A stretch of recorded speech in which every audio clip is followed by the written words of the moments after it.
Welcome to Business Math. Today happens to be January 24th.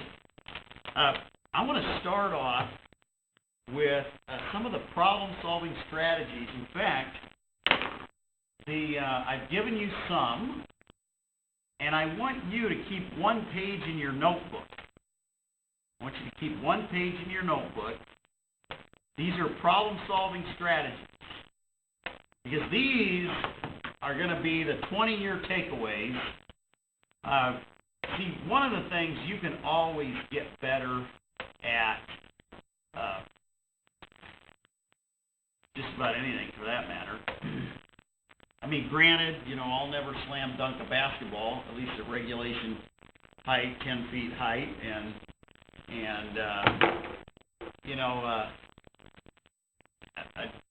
a defensive guard for the Green Bay Packers is never going to be a gymnast, okay?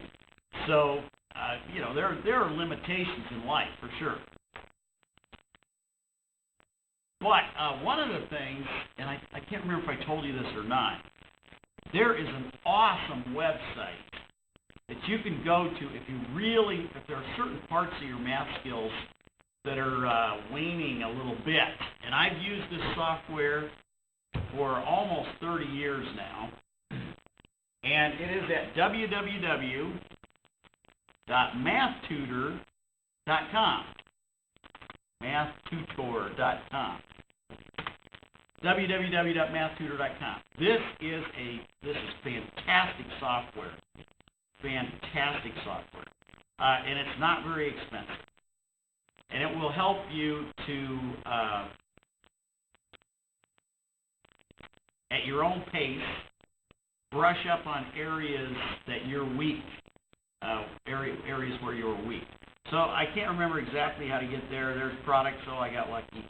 It is Concepts and Skills. Concepts and Skills. All right, that's very important right here. This is the one that you want to get. And depending on how good your math is or how weak it is, if your math is very weak, you need to probably order pre-algebra, algebra 1, and the algebra 2. And these are about $50 a piece, but they're a complete course. And what they do is you control the speed of the instruction, and it is just excellent. If you're getting the questions right, it will just move you on very quickly through the course. And if you're getting questions wrong, then it'll loop you back.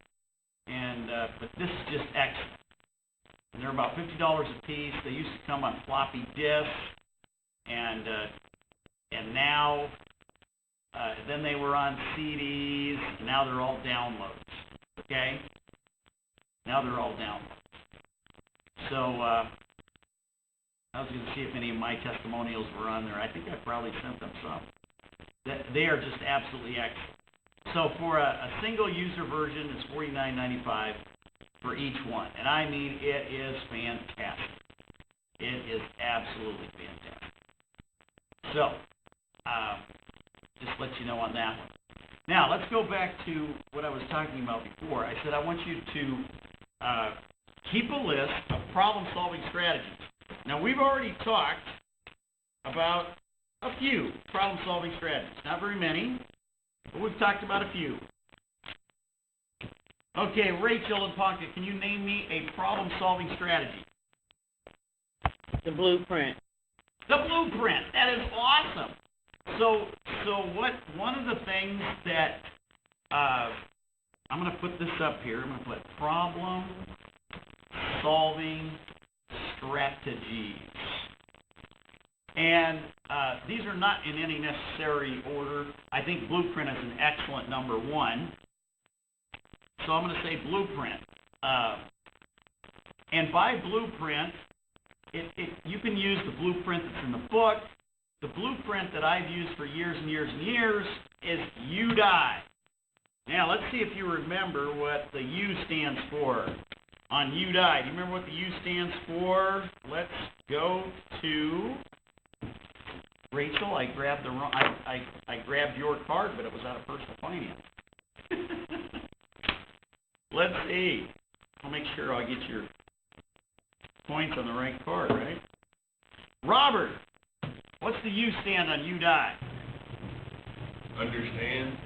Right, understand the problem. And so this is the first part of your blueprint. You're going to understand the problem. In other words, this is equivalent to, in your book, and I do want you to bring your book every day to class, okay? The blueprint is the equivalent of, first of all, getting the pertinent facts down. Make sure you understand what the problem is, what are you given, and also, this is on page 9, what are you trying to solve for? What are you trying to solve for? So that's part of the U, understand the problem. What's the D stand for, Shay? Devise a plan. Excellent. Devise a plan. So what you're going to do, this is where you're going to develop your steps that you're going to take. You're going to say, okay, first of all, I'm going to do this, second, I'm going to do this, third, I'm going to do this. Those are the steps you're going to take. You're going to devise a plan. What does the I stand for? Do you remember, Courtney? Implement the plan. Implement the plan. Very good. So that's when you're going to take your plan and then step by step go through the plan. Okay? By the way, one of the things, we'll talk about some of the really neat problem-solving techniques to help you devise a plan. We'll talk about that in just a little bit. But implement the plan. So you take it step by step, and then the E stands for what, Wyatt? Evaluate the plan. Evaluate the plan and the solution, both of them. Very good. So you're going to evaluate your solution. In the case of an algebra problem, you're going to take the answer, plug it back into the equation to make sure it works. You should do that every single time you solve an algebraic equation. Take the answer, plug it back into the problem, make sure it works. Another thing is on evaluate the solution, is it reasonable? I can remember teaching some math courses, and I'd have students figure out a monthly payment and, like a monthly car payment. And you're going to borrow $15,000 on a 3-year loan, and, you figure out the car payment. So the answer that students would come up with, and they'd even put this on a test. What's the monthly payment? They'd figure it all out, and it would be $8,432 a month for a car payment. Does that sound like a reasonable answer, Jonte? No, sir. No, the car only costs $15,000. How do you have a car payment of $8,000 a month? I mean, even if you went to a buy here, pay here car dealer, it wouldn't be that bad, right? So you want to check to see if your answer is reasonable. That's part of the evaluate. All right. Now we need another problem-solving strategy. Oh, Rachel, you're back up to bat. What's another problem-solving strategy besides the blueprint?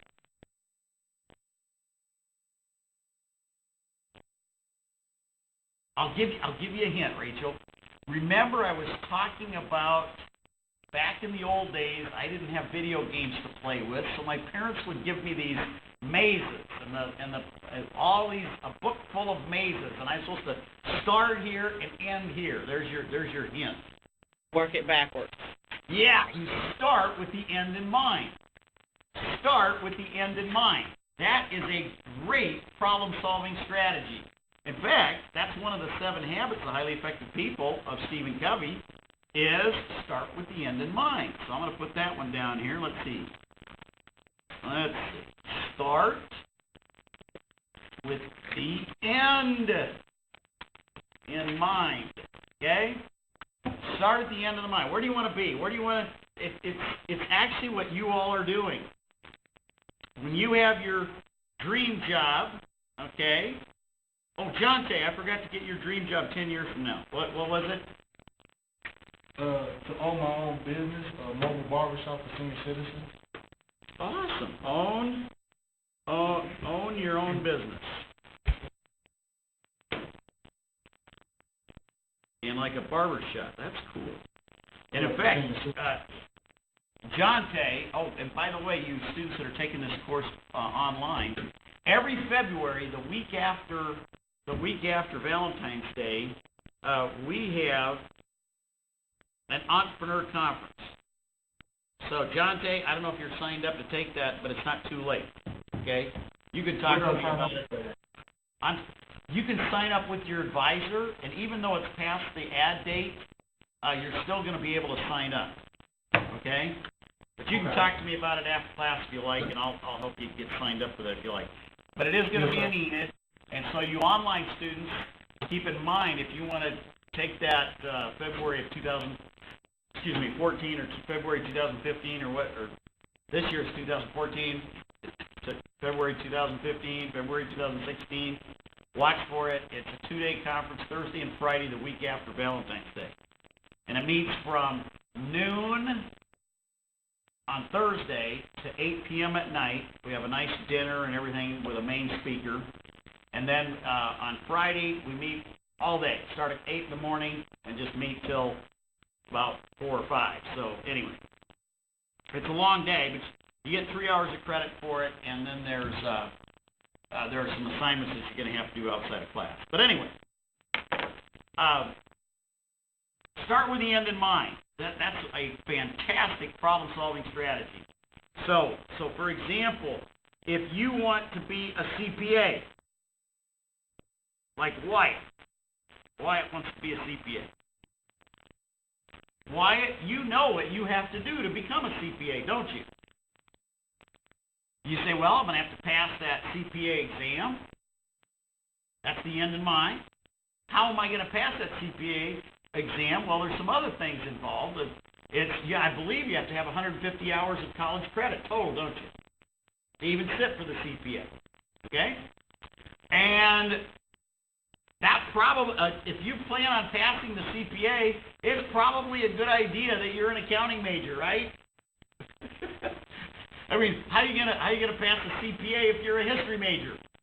See how the problem solving works was start with the end in mind. Start with the end in mind. It's a fantastic problem solving technique. All right, now I was gonna say yesterday, but it was on Wednesday. We had another problem solving strategy. Courtney, do you remember what that was? When you have a hard problem, find an easier problem that relates to it.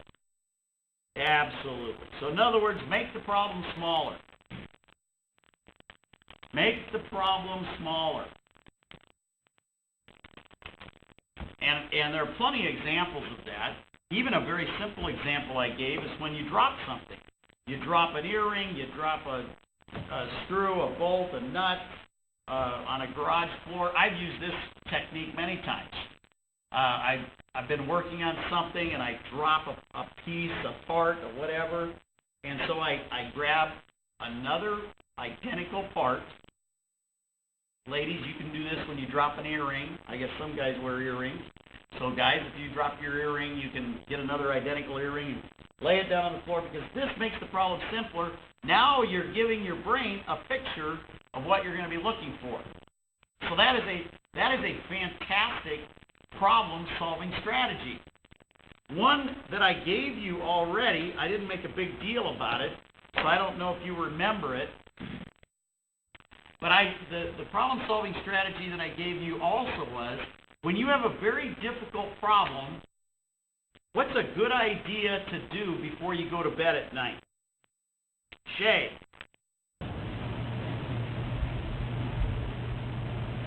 Pray. Remember that one? Oh, what did you say? Pray. Pray is a good answer. Because actually, see, what you're doing is, you're going over that problem before you go to bed. So you're reviewing the details of the problem before you go to bed. That's a good answer, Shay. Good answer.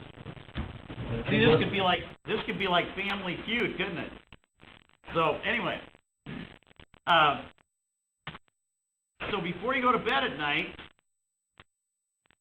we could say before retiring. That's a fancy word for going to bed at night, but I'll just say before going to bed, review the problem. So before you go to bed at night, review the problem.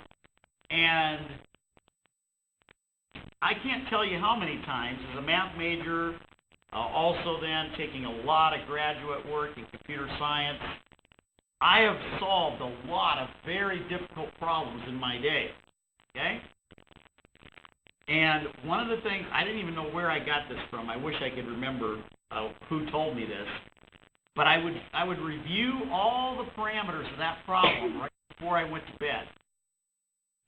And believe it or not, when you're sleeping, your brain is not idle. Your brain is not idle. This is one of the reasons why a lot of times before I go to bed, you all know that I'm studying about 3 hours a day, trading of stock options, all right? And someday I will be successful, or I'll die first, or I'll go insane first. But I will be successful at this. And so I review a lot right before I go to bed. Right before I go to bed. And believe it or not, this is one sign that you are totally immersed in your problem solving, is that when you actually can remember in the morning the dreams that you've had about bear call spreads, bull put spreads, iron condors, how to exit out of a, when a market goes from a bull market to a bear market, etc. One of the questions that I would ask, we used to have lots of international students at Phillips University, about 10% of our population. I would ask these international students, I said, have you ever had a dream in English? Now, why do you think I would ask such a strange question, Robert? Curiosity. That's a good answer. I love it. The main reason I would ask that is because when you start dreaming about something, that means you're totally immersed in that. So I've talked to missionaries that have gone to a foreign country and became a missionary in Japan, became a missionary, in various foreign countries. I was a preacher's kid growing up, and back then we'd keep the missionaries in our home.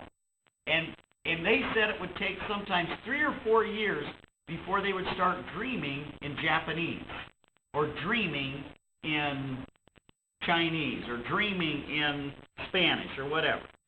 And the point of this is that you know that you're really immersed in your problem when you start dreaming about that problem. And you start and your brain can work on the problem while you're sleeping. So that's a good one. Well, I encountered another fantastic problem-solving book that I'm going to let you all do for extra credit. I didn't think I was going to have very many extra credit problems or extra credit books for business math. And this one is called How to Get Ideas. How to Get Ideas. How to Get Ideas. The name of the book is How to Get Ideas. It's How to Get Ideas. Okay? And the author it's Jack Foster. Okay? By Jack Foster. Very fascinating book. Even if you don't like math, I think you're going to like this book, How to Get Ideas. He goes over a lot of great problem-solving strategies. And so I don't want to overwhelm you today, because we still need to talk about some fractions. But I hope you realize that when I'm talking about problem-solving strategies, I'm talking about things that you need to know 20 years from now. All right? I hope you realize that the really important thing of math is problem solving. All right? So, a couple of things. There's many things in this book on how to get ideas. One huge one is don't fear failure. Don't fear failure. That is huge.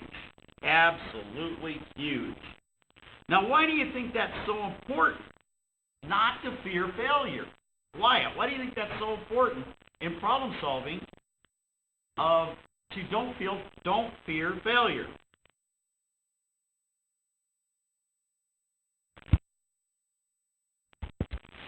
I guess because you won't try anything new. Yes, you're not going to try anything new. Excellent. If you constantly fear failure, you're not going to try anything.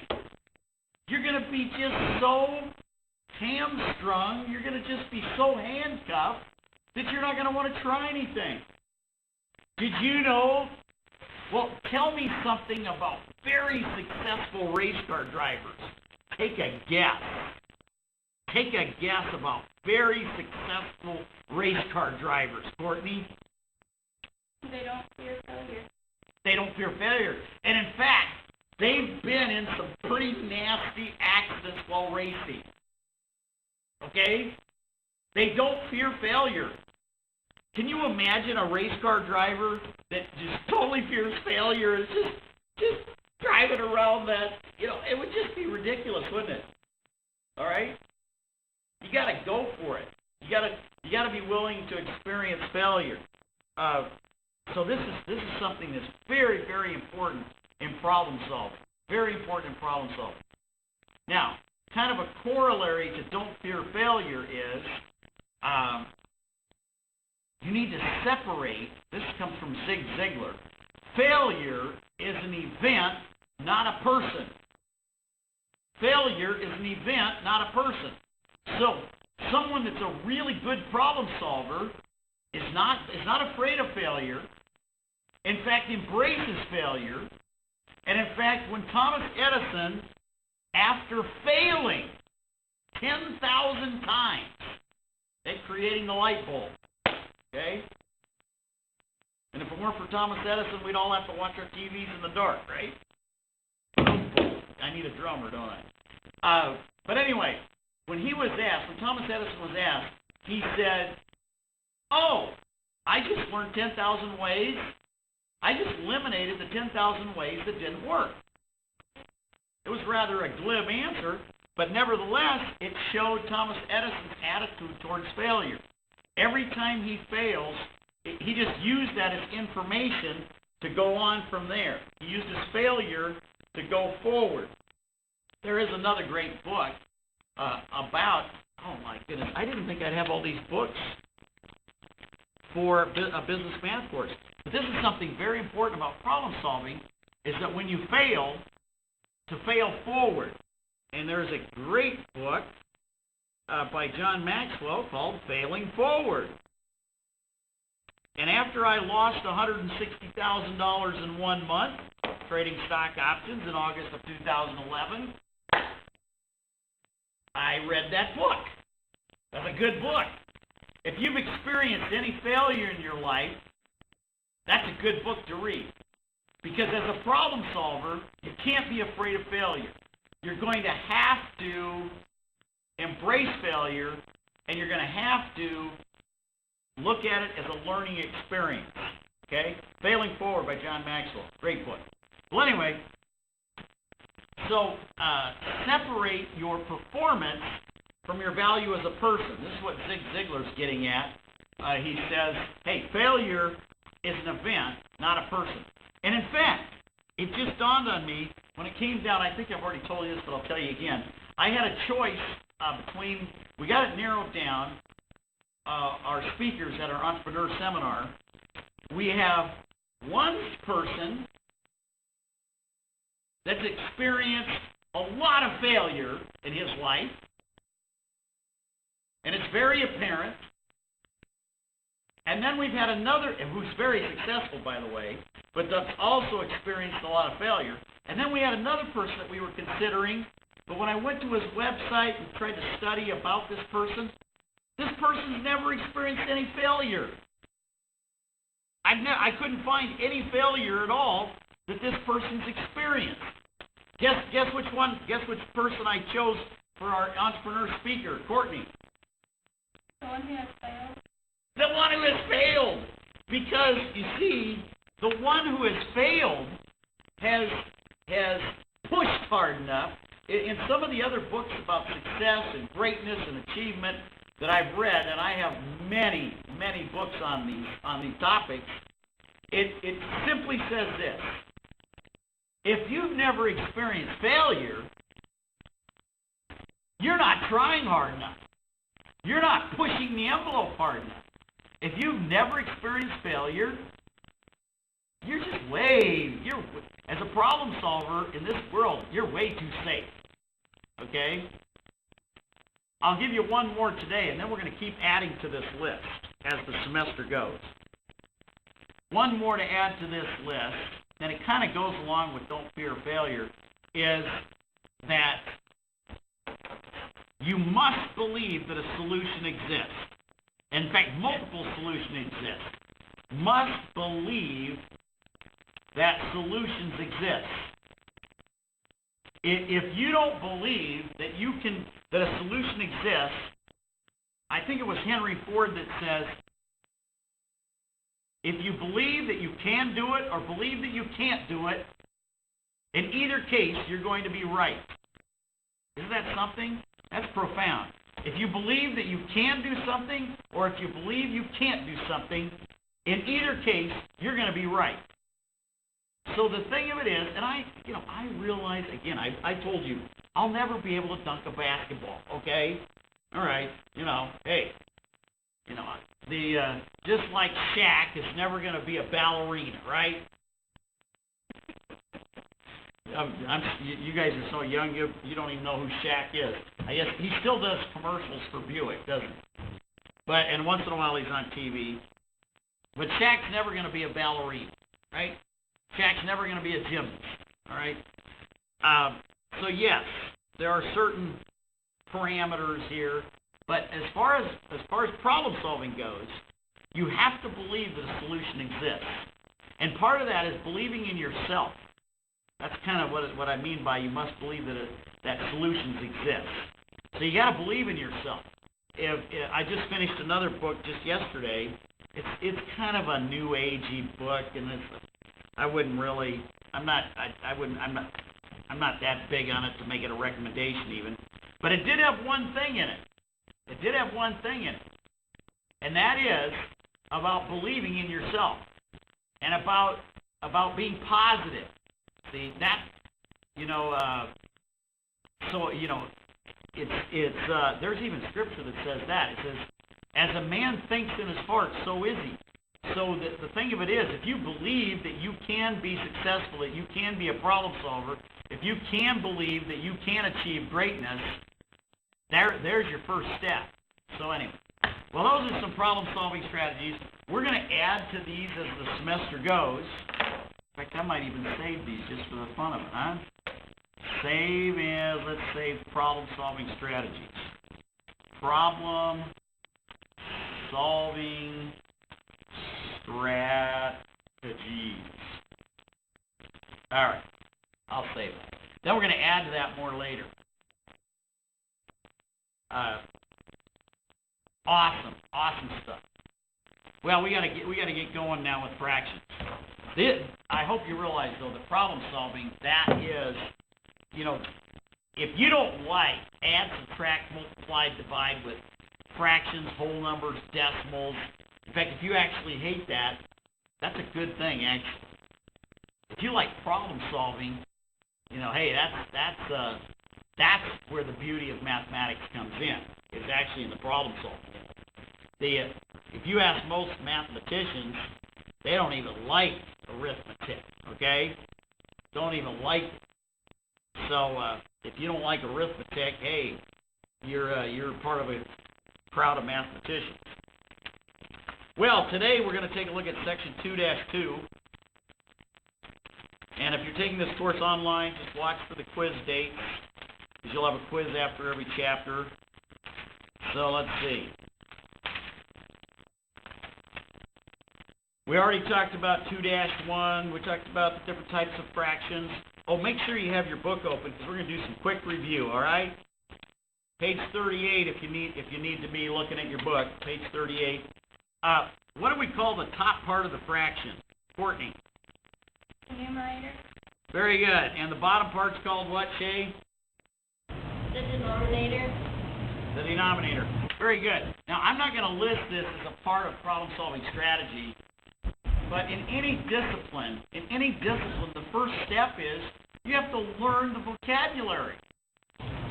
That's what you have to do. So anytime you move into a new discipline, you have to learn the vocabulary. So that your author goes over vocabulary a little bit, okay? All right, give me an example of an improper fraction. Give me an example of an improper fraction, Rachel. What's an example?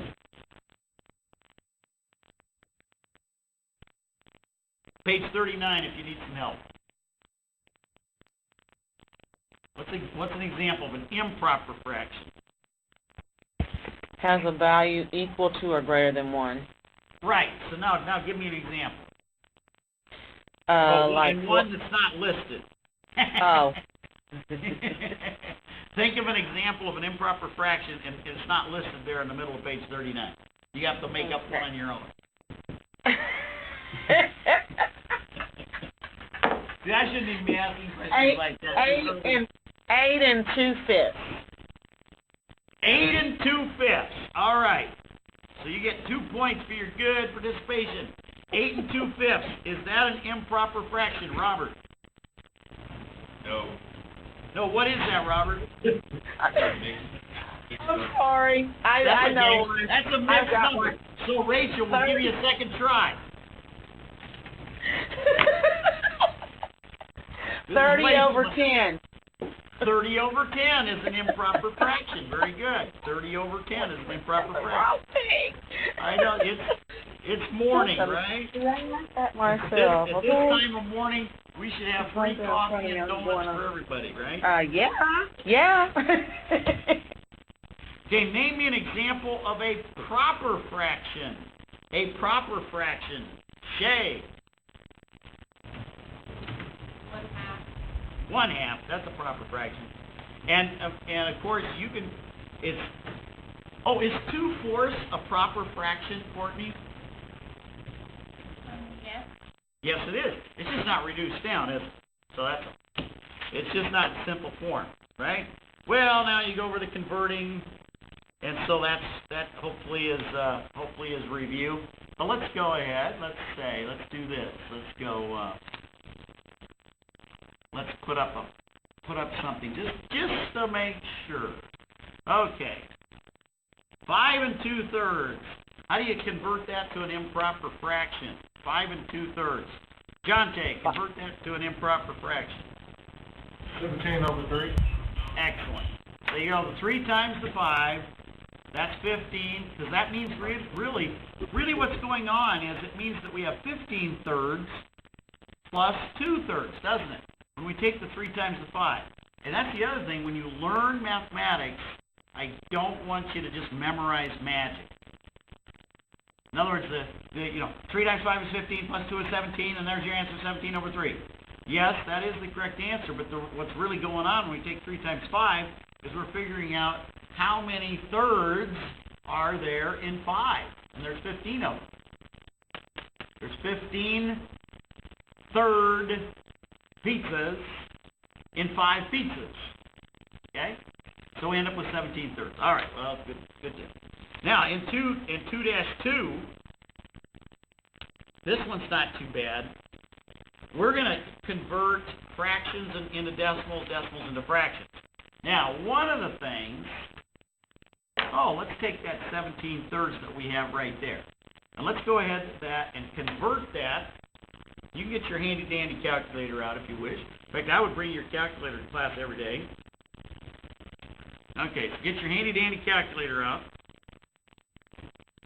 And how do you convert 17 thirds into a decimal, Courtney? Dividing 17 by 3. Very good. So just take 17 divided by 3. If you do that on your handy-dandy calculator, you're going to get 5.66666666 repeating, right? So as soon as you stop, you really probably should put a 7 there, because we will round up, all right? A lot of times, too, on a repeating decimal, this is what we'll do. We'll go 5.6 with a bar over the 6. That tells us that the 6 is repeating. Now, when we talk about decimals, let's go ahead and talk about decimals a little bit. When we talk about 0.3719, okay? This place value, the 3, what place value is that in, Shay? It's in the 10th. It's in the 10th place. Very good. So this place is the 10th place. The 7 is in which place, Rachel?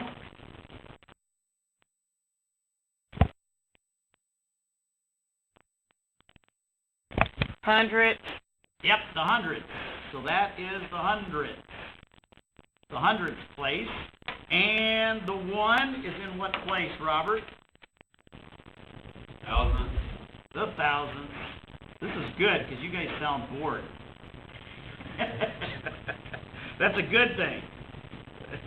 Yeah, this is pretty easy, isn't it? And the 9 is in what place, Wyatt?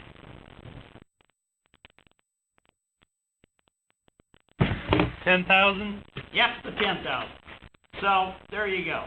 So when you do some conversions here, basically we know that this converted into a fraction would be 3,719 over what, Jonte?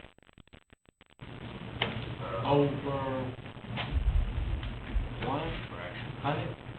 I'll give you a hint. Over 10,000. Yeah, 10,000. See, that's why it's important to know those places. Because if the last one 9 right here, this 9 is in the 10,000th place, you know you have 3,719 over 10,000. It's the same thing. Now, if you're normal, you probably like decimals better than fractions. I know I do. Most people do. And in fact, finally, the stock market is even all decimals now. Way back, in fact, not too many years ago, the stock market, it would have prices in 8. So like if Walmart stock was trading at $72, it's $72 and an eighth, or $72 and a quarter, $72 and a half, $72 and 5/8, $72 and 3/4, $72 and 7/8. But now it's all decimals. It's all decimals. Everything's converted to decimals. Dr. G. Yes, go ahead. I'm gonna go to the front and get somebody because your face and your hands are red on our screen. Oh. Well, my shirt is red. Well, but that's today, and I think it could be. I don't know what's. But your face and your hands and your hair shouldn't be red. What? Actually, it looks that way on my monitor too, so I don't know what the problem is. Oh, okay, well then I won't leave then. Yeah, so I don't think it's going to change. I think it's my camera right here. I'll have to. It just went that way, so. Yeah. Well, I appreciate you looking out for me. You're trying to make me look good, aren't you, Rachel? That's good. I should give you extra credit for that. Please do. I need all the points I can get. Well, then you can just start on one of these books. There you go. These are 20 points apiece. I'm not even going to put a maximum on it. Probably the most fun one to read so far, I would say, is How to Get Ideas. That's the one that I'm in right now. It's written actually by an ad agency person that was in charge of an ad agency. Kind of like what's the new show with Robin Williams? Oh, it's Crazy Ones. Have you seen that show yet? Crazy Ones. It's an ad agency, and they're supposed to get ideas. Okay. One other problem-solving idea. I probably should add it. I don't know if I want to take the time right now because I only have 5 minutes left. But is don't get too serious. Don't get too serious about life and everything else, and just Try to have fun with it. Try to be a little bit crazy, because that will help you think outside the box, see, when you're problem solving. And so, have some fun with it. Have some fun with it. And that way, and then if you couple that with you're not afraid of fear, or you're not afraid of failure, if you couple that, see, then you'll just throw out lots of ideas. Because if you're that's another a corollary of being afraid of failure. People that are afraid of failure don't want to even throw out an idea because it might sound stupid. See, and they don't want to look stupid, so I better not throw out this idea because it might look stupid. And then I might look stupid. See, my mama did a good job separating my performance from my value as a boy. Because when I messed up, my mama would always tell me, well, Jerry, you're still a good boy. That's just something you did. Boy, I had an awesome mama. All right. Well, anyway, let's keep moving.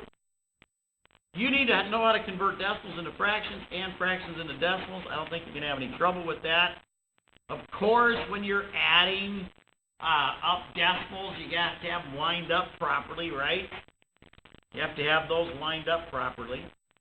So, and again, your assignment, this is going to be pretty short, pretty easy for you, hopefully. It's page 45, the practice quiz, and then the extra practice quiz, okay? So you can have both of those. We only have about 3 minutes left. So I might go back and add that one. Go back and add that one. Have some fun when you're problem solving. That came up with this book of how to get ideas. This kind of goes back to with a real serious book that I don't think you would enjoy. I enjoyed it immensely because it's written by an investor, and it's called The Only Three Questions That Count. It is a great problem-solving book, but it's so heavy into investing that I don't, unless you really, really enjoy investing, I don't think you'd like it. Now, if you really enjoy or you want to learn more about investing, something like that, then you might want to read it. It's called The Only Three Questions That Count. And these 3 questions, by the way, will help you tremendously when you problem solve.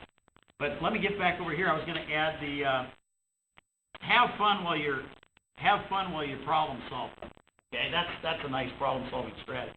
Don't get too serious about this whole thing. Okay, because that when you have fun, you'll be willing to think of crazy solutions. In the book of How to Get Ideas, I mean crazy ideas of 2 things combined, like formed the printing press. Crazy idea, like a punch, and I think it was like a clothes wringer. Those 2 ideas got formed into a printing press. Just 2 crazy ideas like that. So if you're willing to have some fun with it. But the only 3 questions that count, then I'll let you go. Question number 1 is, what do I currently believe that's false? Now, not you, Rachel. Not you, Wyatt. Not you, Robert. No, it's what do I currently believe that's false? All right? So when you got to ask yourself, is there anything that I currently believe that's false? And be willing to look at your opposition and read things and study things about things that you don't even think are true. Don't be afraid of that. All right. The second one, this is the biggie in problem solving, is, can I think of something that nobody else on the planet has ever thought about? Can I think of something that nobody else has thought about? Now, most people just give up on question number 2. That comes from this book, How to Get Ideas, as well. Can I think of something that nobody else has thought of? Question number 3 is, what's my Neanderthal brain lying to me about right now? And I'm about out of time, so I can't really go over that one much. But back to question number 2, my nephew has a job where he fails every day. He only has success about once out of every 2 years. Now, do you want to guess what job my nephew has? He fails every day, and he only has success about once every 2 years. He may not work. No, he works it. He loves it. He gets paid a lot of money to do what he does. Oh, really? Yes. It takes a special personality to fail every day and only be successful about once every 2 years. Take one more guess. It's tough. I would never be able to guess. I have no idea. He's a cancer researcher at the Mayo Clinic. Oh, okay. He has his PhD in like biochemistry, and what prompted him, his son got cancer at a very early age, and he decided, I'm going to go get my PhD in biochemistry, and I am going to be a cancer researcher, and I'm going to see if I can figure out a way to beat cancer. So he fails literally every day.